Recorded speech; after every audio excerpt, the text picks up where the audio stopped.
India adopted parliamentary model of government. Parliamentary model of government lo Prime Minister is the real executive. Council of Ministers headed by the Prime Minister. President is a nominal executive. మనందరికి తెలుసు America presidential form of government, India parliamentary form of government అని. Presidential form of గవర్నమెంట్లో real executive powers president చేతిలో ఉంటాయి. The best example is America. Britain is a parliamentary form of government. India is also parliamentary form of government. Indian president elect అవుతారు. India is a republic, America is a republic, whereas Britain follows hereditary monarchy. Republic అంటే the head of the nation is elected. దేశాధినేత ఎన్నుకోబడితే ఆ దేశాన్ని republic అంటారు. So India is a republic. ఇక్కడ article 52 of the Indian constitution నుంచి మనం president గురించి చూసుకోవాలి. Article 52 says there shall be a president of India. ఇండియాకి ఖచ్చితంగా ప్రెసిడెంట్ ఉండాలి. కాన్స్టిట్యూషన్ ఎక్కడైనా సరే షెల్ అనే మాట ఉంటే అది కంపల్సరీ అని అర్థం. So article 52 says there shall be a president of India. Article 53 executive powers of the union. The executive powers of the union shall be vested in the president. Union executive powers president చేతిలో ఉంటాయి. And shall be exercised by him directly or through officer subordinate to him.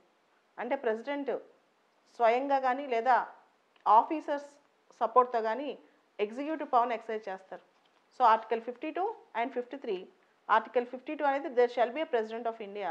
53 the executive powers are vested in the president of India. And మన article 54, 55 రెండు కూడా చాలా important. Election of president. Article 54, 55 రెండు కూడా president ఎన్నిక గురించి మాట్లాడతాయి. అసలు ఆర్టికల్ 54, 55లో ఉన్నదాన్ని జిస్ట్ చూసుకుందాం. Indian president is indirectly elected. President of India ఇండైరెక్ట్గా ఎలక్ట్ అవ్వబడతారు. ఇండైరెక్ట్గా ఎలక్ట్ అవ్వటం అంటే there is an electoral college. ఒక ఎలక్టోరల్ కాలేజ్ ఉంది, వాళ్ళు ప్రెసిడెంట్ ఆఫ్ ఇండియాని ఎన్నుకుంటారు. ప్రజలు నేరుగా ప్రెసిడెంట్ని ఎన్నుకోరు ఇండియాలో. The electoral college consists of elected members of both houses of the parliament, elected members of state legislative assemblies, including elected members of National Capital Territory of Delhi and Union Territory of Puducherry. అంటే president ఎన్నికలో elected members of Lok Sabha, elected members of Rajya Sabha, elected members of state legislative assembly, including national capital territory of Delhi and union territory of Puducherry. అంటే nominated members president ఎలక్షన్స్లో participate చేయరు. అదేవిధంగా ఢిల్లీలో పుదుచ్చేరిలో మనకి assemblies ఉన్నాయి కాబట్టి వాళ్ళు కూడా పార్టిసిపేట్ చేస్తారు ఎలక్టెడ్ మెంబర్స్. మిగతా యూనియన్ టెరిటరీస్ ప్రెసిడెంట్ ఎలక్షన్లో పార్టిసిపేట్ చేసే వీలు లేదు. So this is the basic thing about president election అనమాట. మనం ఇప్పుడు 2017 మనకి ప్రస్తుతం ఉన్న రామ్నాథ్ కోవింద్ గారు 14వ ప్రెసిడెంట్, 14th ప్రెసిడెంట్ అనమాట. 2017లో ఆయన ప్రెసిడెంట్ అయ్యారు. 2017 ప్రెసిడెంట్ ఎలక్షన్లో అసలు టోటల్గా ఎంతమంది పార్టిసిపేట్ చేశారు? 4896, 4896 మంది ఎలక్టరల్స్ పార్టిసిపేట్ చేశారనమాట. సో వీళ్ళు ఎలా అసలు ఈ ప్రెసిడెంట్ ఎలక్షన్ ఎలా జరిగిందో ఒకసారి చూద్దాం. ద క్యాండిడేట్స్ ఎవరైతే పార్టిసిపేట్ చేయాలనుకుంటున్నారో, ప్రెసిడెంట్గా నామినేట్ చేయాలనుకుంటున్నారో, the candidates are suppose to file nominations within a prescribed date and time. ఎవరైతే ప్రెసిడెంట్ క్యాండిడేట్ అవ్వాలనుకుంటున్నారో, ఎవరైతే ప్రెసిడెంట్గా పార్టిసిపేట్ చేద్దాం అనుకుంటున్నారో వాళ్ళు ప్రిస్క్రైబ్డ్ టైం అండ్ డేట్ లోపల నామినేషన్ ఫైల్ చేయాలి.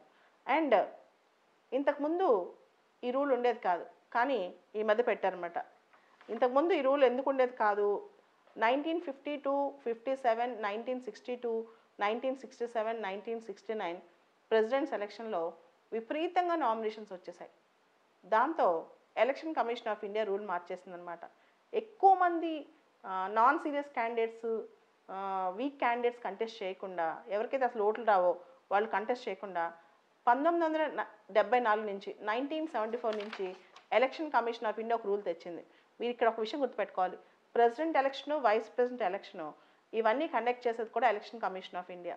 So election commission of India 1974లో ఏం రూల్ తెచ్చిందంటే, ప్రెసిడెంట్గా కంటెస్ట్ చేసేటప్పుడు 50 మంది ప్రపోజర్స్ ఉండాలి, 50 మంది సెకండర్స్ ఉండాలి. అంటే టోటల్గా ఎమ్మెల్యేలు ఎంపీలు ఎవరైతే ప్రెసిడెంట్ని ఎన్నుకుంటారో వాళ్ళలో ప్రెసిడెంట్ ఎలక్షన్ నామినేషన్ అప్పుడు ఆ ప్రెసిడెంట్ని 50 మంది ప్రపోజ్ చేయాలి, 50 మంది దాన్ని సెకండ్ చేయాలి. ఒక వ్యక్తికి ప్రపోజ్ చేసినా సెకండ్ చేసినా ఇంకొక వ్యక్తికి చేయడానికి ఉండదు అనమాట. సో ఈ రూల్ 1974 నుంచి తీసుకొచ్చింది. దానికి కారణం ఏంటంటే నాన్ సీరియస్ క్యాండిడేట్స్ని దీనిలోంచి తీసేయటం. సో 2017లో మనకి 4896 మంది ఎలక్టర్స్ ఎమ్మెల్యేలు ఎంపీలు దీనిలో పాల్గొన్నారనమాట. So an elector can propose only one name or second only one name, అంతే, అంతకంటే ఎక్కువ మంది చేయడానికి లేదనమాట.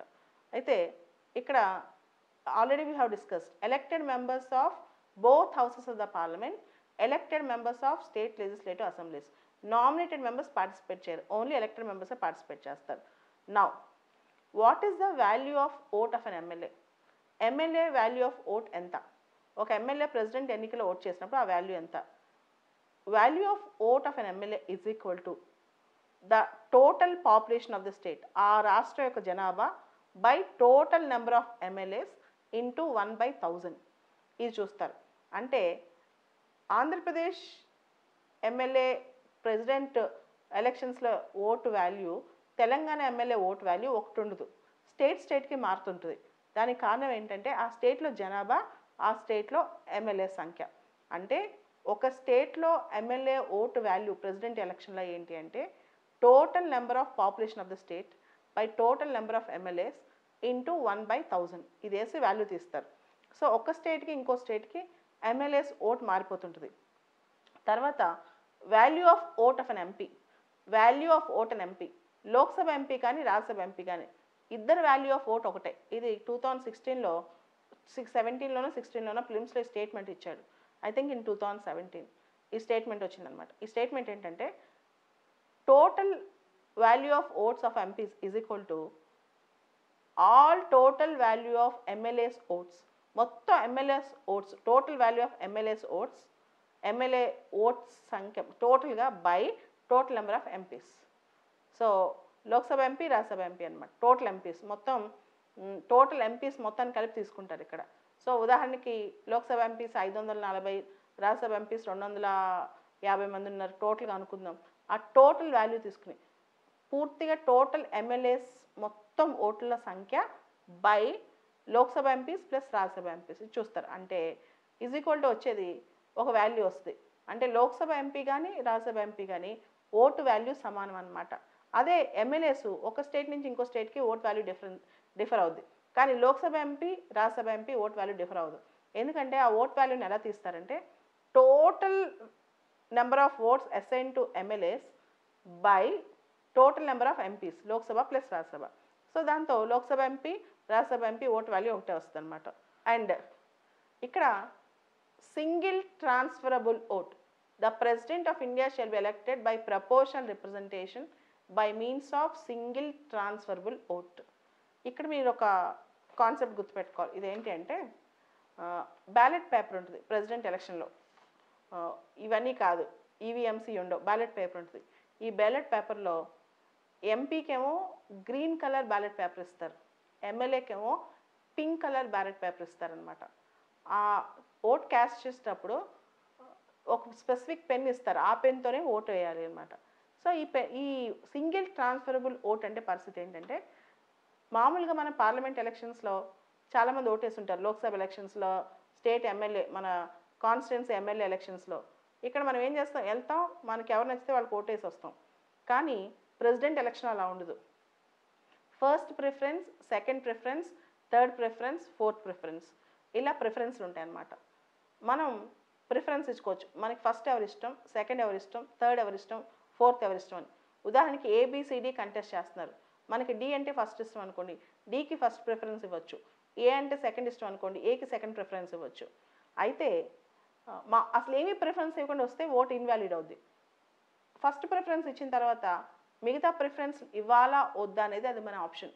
ఫస్ట్ ప్రిఫరెన్స్ ఇచ్చిన తర్వాత మిగతా ప్రిఫరెన్స్ ఇవ్వాలా వద్దా అనేది మన ఆప్షన్ అనమాట. సో ఒక ప్రిఫరెన్స్ అయితే కంపల్సరీ, మిగతా ప్రిఫరెన్స్ అయితే ఆప్షనల్. అండ్ ఇక్కడ ఇంకొక అద్భుతమైన విషయం ఏంటంటే మామూలుగా పార్లమెంట్లో కానీ స్టేట్ అసెంబ్లీస్లో కానీ వేరే ఓటింగ్స్లో యాంటీ డిఫెక్షన్లో అప్లై అవుతుంది. పార్టీ విప్ ఖచ్చితంగా ఫాలో అవ్వాలి. ఇక్కడ secret ballot, party whip follow అవ్వాలని రూల్ లేదు. యాంటీ డిఫెక్షన్ లా ప్రెసిడెంట్ ఎలక్షన్లో అప్లై అవ్వదు. చాలా ఇంపార్టెంట్ పాయింట్ గుర్తుపెట్టుకోండి. యాంటీ డిఫెక్షన్ లా ప్రెసిడెంట్ ఎలక్షన్లో అప్లై అవ్వదు. సో ఇక్కడ ఇంకొక విషయం, ఇక్కడ ప్రెసిడెంట్ ఎలక్షన్లో 50% ఓట్లు వస్తేనే, పోలైన ఓట్లో 50% ఓట్లు వస్తేనే ఎవరైనా గెలిచినట్లు లెక్క. ఉదాహరణకి నలుగురు కంటెస్ట్ చేస్తున్నారు అనుకుందాం. ఒక క్యాండిడేట్కి ఫస్ట్ ప్రిఫరెన్స్ ఓట్లు 30% వచ్చాయి, ఇంకో క్యాండిడేట్కి ఫస్ట్ ప్రిఫరెన్స్ ఓట్లు 25% వచ్చాయి. అలా ఎవరికి 50% రాలేదు. అప్పుడు లాస్ట్ ఉన్న క్యాండిడేట్ని తీసేసి అతని సెకండ్ ప్రిఫరెన్స్ ఓట్లు మళ్ళీ తిరిగి పంచుతారనమాట. అలా 50% వచ్చేదాకా ఈ సెకండ్ ప్రిఫరెన్స్ ఓట్లన్నీ తీస్తుంటారు, లేకపోతే థర్డ్ ప్రిఫరెన్స్ ఓట్లన్నీ తీస్తుంటారు. అట్లా ఫైనల్గా 50% ఓట్లు ఎవరికైతే వస్తాయో వాళ్ళనే ప్రెసిడెంట్గా డిక్లేర్ చేస్తారనమాట. అలా ఇండియన్ ప్రెసిడెంట్ ఎలక్షన్ సాగుద్ది. Article 56 term of office of president గురించి చెప్తుంది. ఈ term of office of president అంటే ఇండియన్ ప్రెసిడెంట్ 5 years టర్మ్ ఉంటారు. ఎన్నిసార్లు అయినా రీఎలెక్ట్ అవ్వచ్చు. అమెరికన్ ప్రెసిడెంట్ 4 years టర్మ్ ఉంటారు, కేవలం 2 times కంటెస్ట్ చేయొచ్చు. ఇప్పుడు Donald Trump second time contest చేస్తున్నాడు, ఇంక తర్వాత కంటెస్ట్ చేసే అవకాశమే లేదు. సో మ్యాక్సిమం అమెరికన్ ప్రెసిడెంట్ ఒక వ్యక్తి ఉండాలనుకుంటే 8 years ఉండగలరు, అంటే 4+4. కానీ ఇండియన్ ప్రెసిడెంట్ ఎన్నిసార్లు అయినా కంటెస్ట్ చేయొచ్చు. ఒక్కొక్క టర్మ్ 5 years అనమాట. ఇండియన్ ప్రెసిడెంట్ కెన్ రిజైన్, మన ప్రెసిడెంట్ రిజైన్ చేయొచ్చు. He can submit his resignation to vice president. ఆయన రిజైన్ చేయాలనుకుంటే వైస్ ప్రెసిడెంట్కి రిజిగ్నేషన్ ఇవ్వచ్చు. అండ్ ఆర్టికల్ 56లో 61లో ఒక మాట ఉంటుంది, బాగా గుర్తుపెట్టుకోండి. ఫస్ట్ ఒక విషయం, ఇంపీచ్మెంట్ అనే పదం ఇండియన్ కాన్స్టిట్యూషన్లో కేవలం ప్రెసిడెంట్కే వాడతారు. జడ్జెస్కి, వైస్ ప్రెసిడెంట్కి, వీళ్ళందరికీ కూడా రిమూవల్ అనే పదం వాడతారు. కానీ మనకు న్యూస్ పేపర్స్లో అది ఇంపీచ్మెంట్ అనే పదం రెగ్యులర్గా అన్నిట్లో వాడేస్తూ ఉంటారనమాట. సో ఇంపీచ్మెంట్ అనేది కేవలం ప్రెసిడెంట్గా వాడతారు. అండ్ గుర్తుపెట్టుకోండి, ఆర్టికల్ 56లో 61లో ఒక మాట ఉంటుంది, president shall be impeached on only 1 ground. President అభిశంసన ఒకే ఒక్క కారణమే జరుగుద్ది, వయలేషన్ ఆఫ్ ద కాన్స్టిట్యూషన్, రాజ్యాంగాన్ని ఉల్లంఘించినందుకు, violation of the constitution.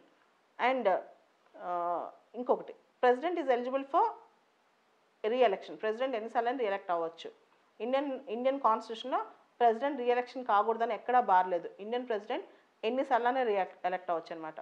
And ఎవరు ప్రెసిడెంట్ అవ్వచ్చు, ఫస్ట్ సిటిజన్ ఆఫ్ ఇండియా, భారత పౌరుడై ఉండాలి.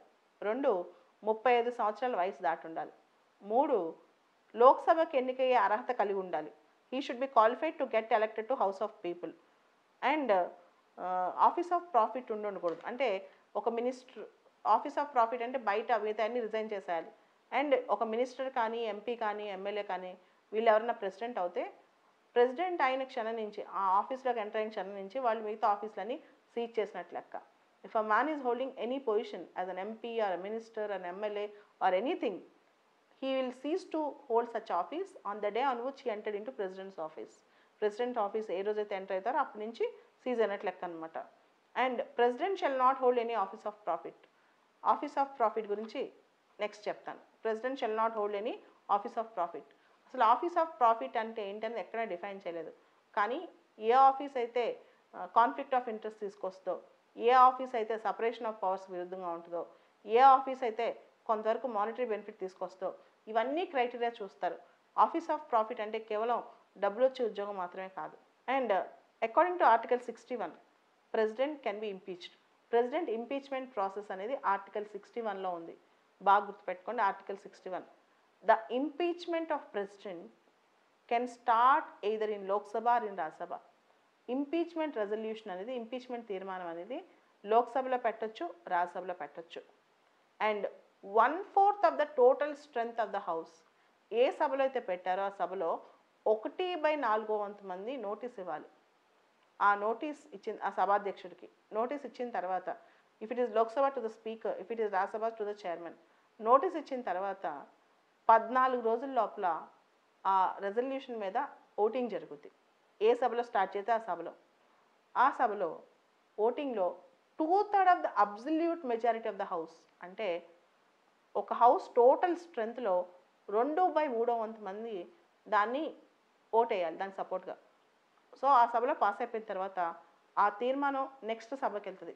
ఏ సభలో అయితే ఇంట్రడ్యూస్ చేశారో లోక్సభలో కానీ రాజ్యసభలో కానీ అక్కడ పాస్ అయ్యాక ఆ తీర్మానం నెక్స్ట్ సభకి వెళ్తుంది.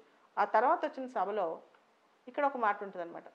ద నెక్స్ట్ హౌస్ ఆ తీర్మానాన్ని రిసీవ్ చేసుకున్న తర్వాత it will investigate on the resolution. ఆ మొత్తం ఇష్యూ మీద ఎంక్వైరీ చేస్తుంది. Then president have the right to appear and address the house and present his case. ఆ టైంలో ప్రెసిడెంట్ ఆ రెండో సభకి అపియర్ అయ్యి తన యొక్క వర్షన్ వినిపించుకోవచ్చు అనమాట. Even after that, after enquiry, if the other house also feels that, enquiry చేసిన తర్వాత ఇన్వెస్టిగేషన్ అయిపోయిన తర్వాత ప్రెసిడెంట్ అడ్రస్ చెప్పేసిన తర్వాత కూడా నెక్స్ట్ హౌస్ కనుక 2/3 టోటల్ మెజారిటీలో హౌస్ యొక్క టోటల్ స్ట్రెంత్లో 2/3 కనుక ఓట్ చేసి ప్రెసిడెంట్ వెళ్ళిపోవాల్సిందే అని చెప్పి తీర్మానం పాస్ చేస్తే the president shall B impeach in both the houses and he shall cease to hold his office on that day. ఆ రోజు నుంచి అయినా ప్రెసిడెంట్గా ఉండరు అనమాట. ఇండియాలో ఇంతవరకు ఈ ప్రాసెస్లో అసలు స్టార్ట్ చేయలేదు. ఈ ప్రాసెస్లో ఏ ప్రెసిడెంట్ ఇంపీచ్ అవ్వలేదు. ఇండియన్ కాన్స్టిట్యూషన్ ఘనత అక్కడే ఉంది. మన ప్రెసిడెంట్ వాల్యూ కూడా అక్కడే ఉందన్నమాట. Indian president has the right to warn, right to be consulted and right to advise, right to encourage. But he is not that powerful like an American president. But still he has a role to play.